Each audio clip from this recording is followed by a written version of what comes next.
Hello and welcome to SKB Shots and Sunday double header day and మధ్యాహ్నం పూట match Eden gardens లో royal Challengers Bengaluru వెళ్ళి Kolkata night riders తో లెక్క తేల్చుకుందాం అనుకుంటారు, సమన్ చేద్దాం అనుకుంటారు, పే బ్యాక్ అనుకుంటారు, వసూలి అనుకుంటారు. ఈ విజయం ఆర్సీబీకి అనివార్యం, లేదంటే కనుక వాళ్ళ ప్లే ఆఫ్ ఆశలపైన గుంటూరు కారు. సో ఏం జరగబోతోంది, ఎలా ఉండబోతోంది, కోల్కతా నైట్ రైడర్స్ ఏ విధంగా సన్నద్ధంగా ఉన్నారనేది లెట్స్ గెట్ స్టార్టెడ్.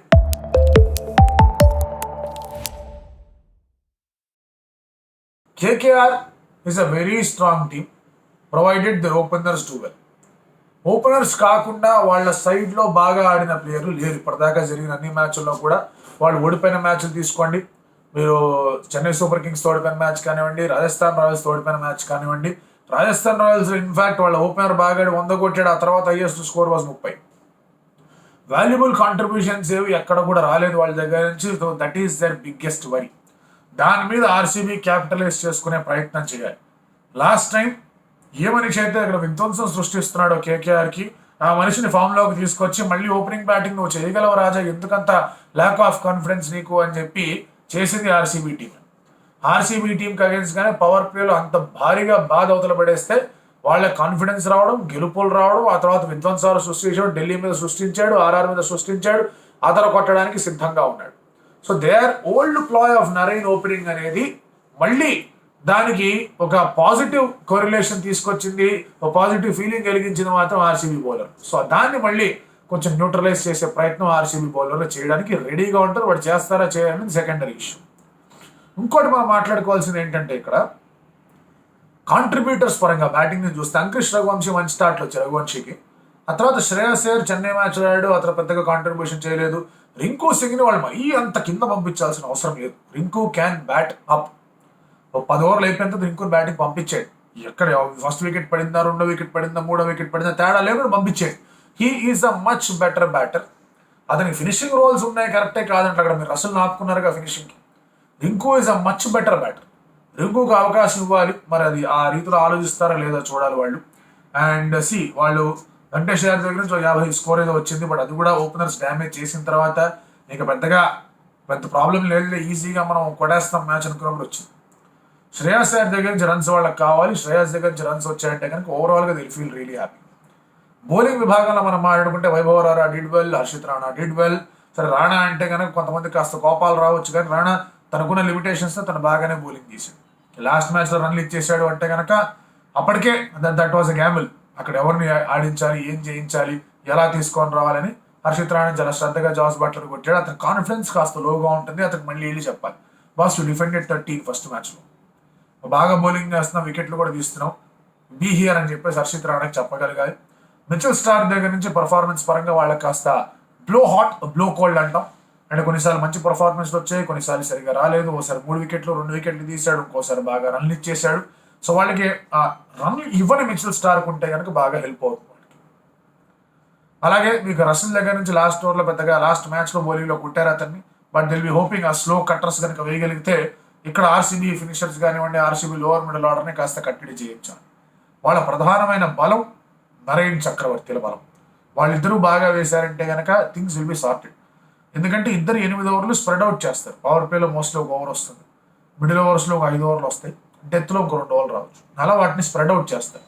సో ఆ స్ప్రెడ్ అవుట్ చేసే పరిస్థితుల్లో ఎక్కడో అక్కడ ఏదో ఒక రూపంలో వాళ్ళు వికెట్లు తీయగలిగితే చాలు అనుకునే ఒక ఆలోచనలో ఉంటారు.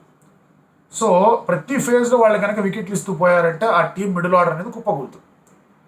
అలాంటి ఆలోచన నుంచి బయటకు రావడానికి ఆర్సీబీ బ్యాటింగ్ ఎంతవరకు సన్నద్ధమైందని మనం మాట్లాడుకోవాలి. ఆర్సీబీ బ్యాటింగ్ కూడా పెద్దగా వర్కౌట్ కాదు, completely out of form batting అయినప్పుడు. ఫాఫ్ లాస్ట్ 2 మ్యాచ్లు ఆడాడు కాబట్టి that's good news for them. Virat బాగానే ఆడుతున్నాడు, that is a positive for them.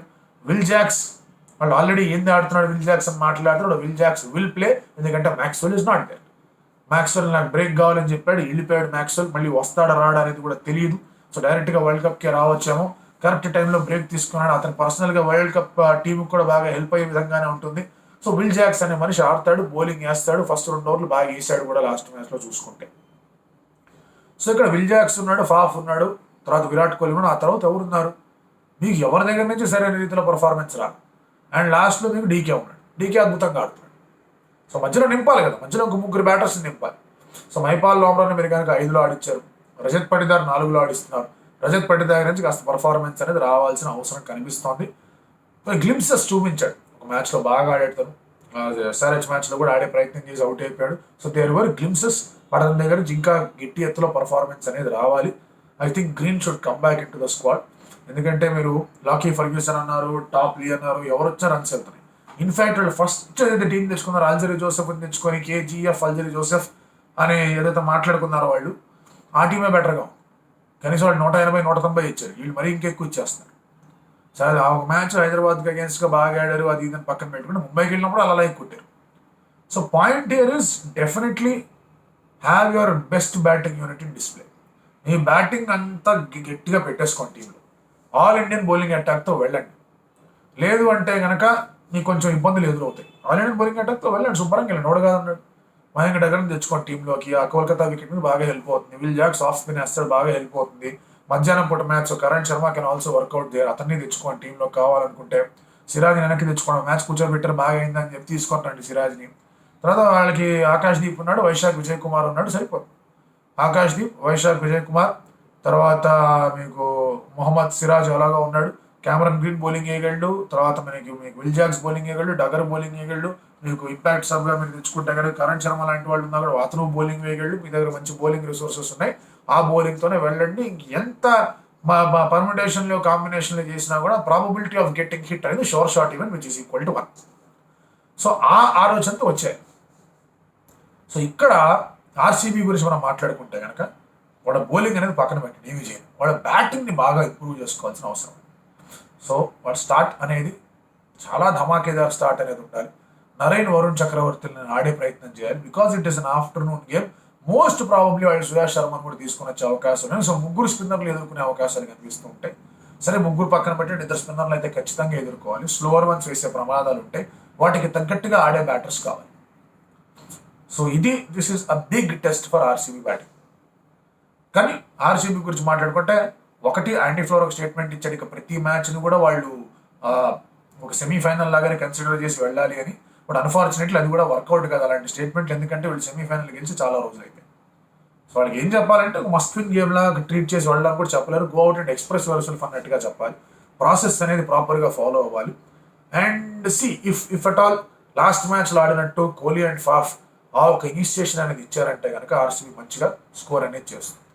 దానికి గెటింగ్ గ్రీన్ పర్వాలా. గ్రీన్ 2 డౌన్ ఆడించండి, రజత్ పటిదార్ 3 డౌన్ ఆడించుకోండి, గో బ్యాక్ అని చెప్పండి. రజత్ పటిదార్, మైపాల్ లోవర్, దినేష్ కార్తిక్ కొంచెం వాళ్ళు ఆ Indian contingent of batting along with Virat Kohli బాగా ఆడాల్సిన అవసరం ఉంది. బట్ వాళ్ళు ఎదుర్కొనే బ్యాటిల్స్ అనేవి కొంచెం కష్టంగానే కనిపిస్తూ ఉన్నాయి. కానీ అక్కడ కేకేఆర్ కూడా అదే పరిస్థితి. ఓపెనర్లు ఆడకపోతే ఎవరు ఆడట్లేదు. సో సిమిలర్ ఫేజెస్లోనే ఉన్నారు. అండ్ అందుకే మన ఛాలెంజెస్ గురించి మాట్లాడుకుంటే కానీ ఇందాకే అనుకున్నాం నరేన్ వర్సెస్ విరాట్ కోహ్లీ చాలా అద్భుతమైన బ్యాటిల్ లాగా కనిపిస్తోంది. సరే Mitchell Starc versus Virat Kohli ఎటు తిరిగి ఉంది. బట్ ఇది ఇంకా ఇంట్రెస్టింగ్ బ్యాటిల్ లాగా నాకు అనిపిస్తోంది. రసెల్ వర్సెస్ డీకే అక్కడి నుంచే వచ్చాడు, అక్కడ క్యాప్టెన్సీ కూడా చేసి వచ్చాడు. అక్కడ ఫినిషింగ్ లో డీకే రసెల్తో కలిసి వాళ్ళిద్దరు దోస్త్ అని చెప్పేసి బాగా బాధవతలు పడేసిన సందర్భాలు కూడా ఉన్నాయి. సో ఇప్పుడు ఆమె సామ్నే ఉన్నారు. సో రసెల్ వర్సెస్ డీకే ఆమెతో మీరు తెలుసుకోవడానికి సిద్ధంగా ఉన్నారు. అది కూడా ఒక మంచి బ్యాటిల్ లాగా కనిపిస్తుంది ఆ ఫినిష్ అనేది. అండ్ ఇటు సైడ్ నుంచి మీరు మాట్లాడుకుంటే కనుక నరేన్కి మీరు స్పిన్ ఇంట్రడ్యూస్ చేసి విల్ జాక్స్ దగ్గర నుంచి వికెట్ ఏమైనా తీస్తారు. లాస్ట్ టైం డగర్ వచ్చి వికెట్ తీసాడు, అలాంటిది ఏదైనా చేస్తారు.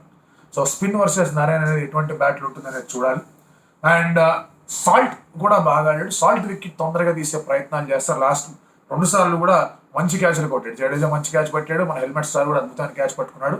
సో సాల్ట్ని తీయాలంటే కనుక సిరాజ్ లాంటి వాడు బాగా బౌలింగ్ చేయాలి. సో సిరాజ్ వర్సెస్ సాల్ట్ అనేది కూడా ఒక ఇంట్రెస్టింగ్ బ్యాటిల్ లాగా ఉండబోతోంది. ఈ 4 బ్యాటిల్ యాక్చువల్గా మీకు కోర్స్ ఆఫ్ ద గేమ్ని డిసైడ్ చేస్తాయి.